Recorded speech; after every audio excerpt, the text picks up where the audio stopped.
Hello everyone, welcome to all on matrix classes. बेटा आज जो अपन टॉपिक डिस्कस करने वाले हैं वो है हमारे पास electromagnetic induction. What is an electromagnetic induction? First बेटा, जहाँ पर इलेक्ट्रिक और मैग्नेटिक फील्ड दोनों एक साथ वैरी करती है वहाँ पर अपन उसको कहते हैं इलेक्ट्रोमैग्नेटिक इंडक्शन। ठीक है, जहाँ पर जो भी इलेक्ट्रिक करंट हमारा प्रोड्यूस होता है किसी भी क्लोज सर्किट के अंदर वो किसी भी मैग्नेटिक फील्ड को चेंज कर सकता है। मतलब करंट के रेस्पेक्ट में अगर हमारा मैग्नेटिक फील्ड चेंज हो रहा है तो अपन उसको कहते हैं क्या, इंड्यूस करंट कहा जाता है। और इसी फिनोमिना को आगे जाकर इलेक्ट्रोमैग्नेटिक इंडक्शन कहते हैं। जैसे अगर मैं नॉर्मल की बात करूं बेटा, नॉर्मल करंट होता है जो आप लोगों ने इलेक्ट्रिसिटी के अंदर डिस्कस किया है, जो V इक्वल टू IR होता है। बट ये वाला जो करंट होता है ये उस करंट से थोड़ा डिफरेंट होता है। ये इंड्यूस मतलब जब अपन किसी कॉइल के अंदर, ये कॉइल दिख रही है ना, इसके अंदर जब किसी मैग्नेट को प्लेस करते हैं तो इसकी वजह से मैग्नेटिक फील्ड के साथ साथ हमारे पास करंट भी जनरेट होता है।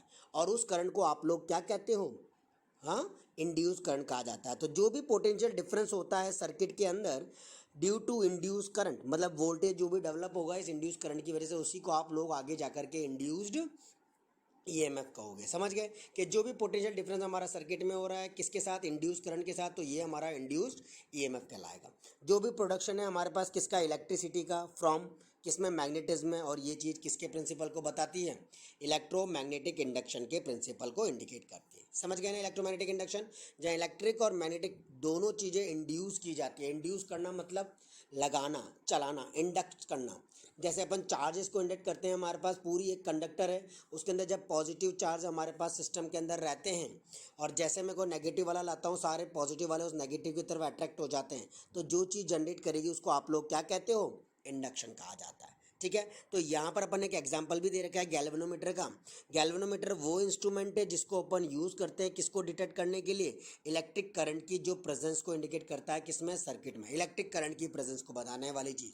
जैसे गैल्वेनोमीटर ही एक सिंगल डिवाइस है जिसके अंदर जो निडल होती है वो बीच में होती है, जिसके राइट हैंड साइड पर positive variation, left hand side पर कम वाले वेरिएशन होते हैं। मतलब नेगेटिव मान लो या कम वाले मान लो, नेगेटिव वाले होते हैं, क्योंकि बीच में जो रेटिंग होती है वो जीरो की होती है, राइट हैंड साइड पर बढ़ता है। तो यानी जैसे मैग्नेट को अपन किसी कॉइल के पास लाए, रेक्टेंगुलर कॉइल के पास, तो हमारा करंट का डिफ्लेक्शन किस डायरेक्शन में हो जाएगा? राइट डायरेक्शन में हो जाएगा। तो जो भी डिफ्लेक्शन मेरा राइट डायरेक्शन में हो रहा है वो चीज़ बता रहा है कि मेरे पास सिस्टम के अंदर करंट क्या हो रहा है?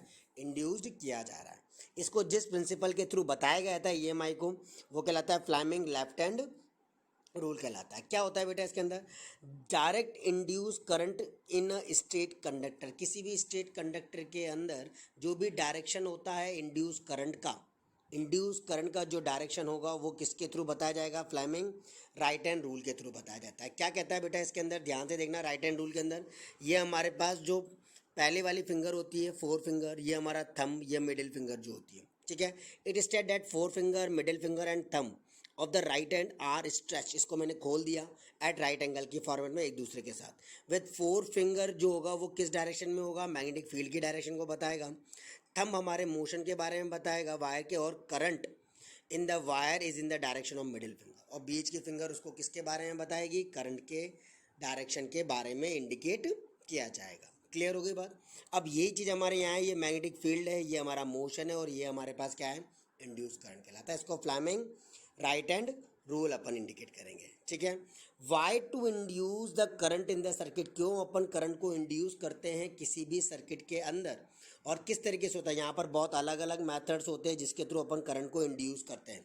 बेटा ये पूरा का पूरा चैप्टर इलेक्ट्रोमैग्नेटिक इंडक्शन हमारा ब्रीफ में आएगा क्लास नंबर 12 में, जहाँ पर अपन इसका पूरा यही चीज़ें दोबारा से देखेंगे। वही राइट हैंड रूल, वही इलेक्ट्रोमैग्नेटिक इंडक्शन, वही इसके सारे मेथड वहाँ पे आएंगे, बट डिस्क्रिप्शन फॉर्मेट में आएंगे, मतलब बहुत ज़्यादा डिस्क्राइब फॉर्मेट में लिए जाएंगे। ठीक है, देखो बेटा कैसे काम करता है। सबसे पहला केस है by moving a coil in a magnetic field. अलग अलग मेथड्स हैं। सबसे पहले मैं कॉइल को मूव करा रहा हूँ किसके अंदर? मैग्नेटिक फील्ड में। ध्यान से देखो बेटा, ये रेड कलर की जो है ये बार मैग्नेट है। क्या है? ये एक मैग्नेट है। जब मैंने इसको कॉइल के, fix coil of the wire के अंदर डाला, वह ना bar magnet is held stand still. जब एक स्टैंड स्टिल है मतलब खड़ा हुआ है, कहाँ पर? अंदर की तरफ, होलो कॉइल के अंदर, वायर के। तो इसके अंदर कोई गैल्वेनोमीटर में डिफ्लेक्शन नहीं होगा, no electric current is produce, और ना ही कोई करंट इसके अंदर क्या होगा? प्रोड्यूस होगा। अब जैसे ही इस बार मैग्नेट को अपन मूव कराएंगे बहुत तेज़ी से किसके अंदर? कॉइल के अंदर, तो करंट हमारा प्रोड्यूस हो जाएगा। जैसे ये अंदर की तरफ गया, अगर ये बाहर की तरफ है तो कोई गैल्वेनोमीटर डिफ्लेक्शन शो नहीं करेगा। अगर ये मैग्नेट अंदर की तरफ जाएगी तो हमारे पास करंट इसके अंदर प्रोड्यूस हो जाएगा कॉइल में।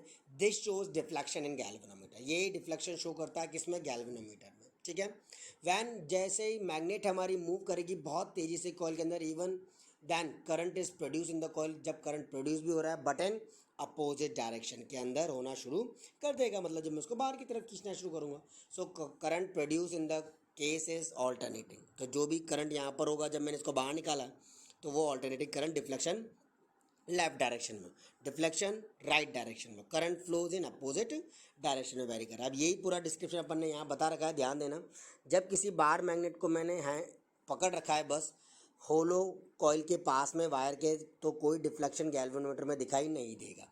अब जैसे ही बार मैग्नेट को मैंने क्विकली अंदर की तरफ भेजा, करंट हमारा प्रोड्यूस हो जाएगा और ये चीज़ डिफ्लेक्शन को बताएगी गैल्वेनोमीटर के किस में? राइट डायरेक्शन में।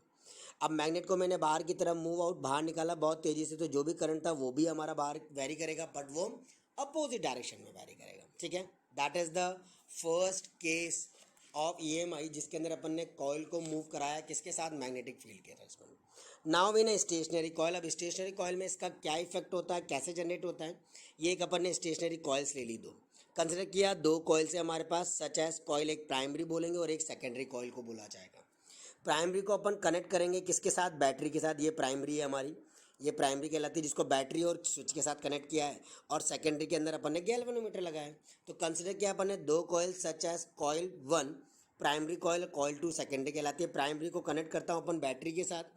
जैसे करंट प्राइमरी के अंदर स्विच ऑन करूँगा, मतलब जैसे मैंने ऑन किया, करंट हमारा डेवलप होगा, then it make little D, बहुत कम समय लेगा बढ़ने के लिए, किससे? जीरो से, राइज फ्रॉम जीरो से बहुत कम समय में बहुत तेज़ी से डिफ्लेक्शन शो करना शुरू कर देगा टू मैक्सिमम वैल्यू तक इन द प्राइमरी कॉइल के अंदर, जिसकी वजह से मोमेंटली चेंजेस आएंगे किसमें? मैग्नेटिक फील्ड में, उसके आसपास। मतलब इस मैग्नेटिक फील्ड में हमारे पास वेरिएशन आना शुरू हो जाएगा और इसी वजह से अपन कहेंगे एक इंड्यूस मोमेंटरीली करंट हमारा सेकेंडरी कॉइल के अंदर आ गया। सेम हैपन होगा किसके अंदर? रिवर्स डायरेक्शन में। बिल्कुल ये कही होगा जब करंट को अपन प्राइमरी कॉइल की वजह से स्विच ऑफ कर देंगे, मतलब मैंने स्विच को क्या कर दिया? बंद कर दिया। अब प्राइमरी के अंदर जितना करंट जा रहा था वो तो सेकेंडरी में जा चुका, यानी इसका करंट का रेटिंग कम होगी और उस वजह से उसका इफेक्ट सेकेंडरी पर भी दिखाई देगा, यानी सेकेंडरी वाले पर भी मुझे करंट का वेरिएशन कम मिलेगा। यहीं से हमारा करंट डेवलप होता है दो केसेस में, एक डायरेक्ट करंट और एक ऑल्टरनेटिंग करंट। अगर करंट फ्लो हो रहा है सिर्फ एक ही डायरेक्शन में तो उसको अपन डायरेक्ट कहते हैं, और अगर करंट मेरा रिवर्स डायरेक्शन में हो रहा है कुछ समय के बाद तो उसको ऑल्टरनेटिंग करंट कहते हैं। हमारे घरों में AC आ रही है और सप्लाई में हमारे पास वहाँ से DC आता है। जो भी AC है वो एक ट्रांसमिटेड होता है ओवर लॉन्ग डिस्टेंस तक without much loss of electrical energy.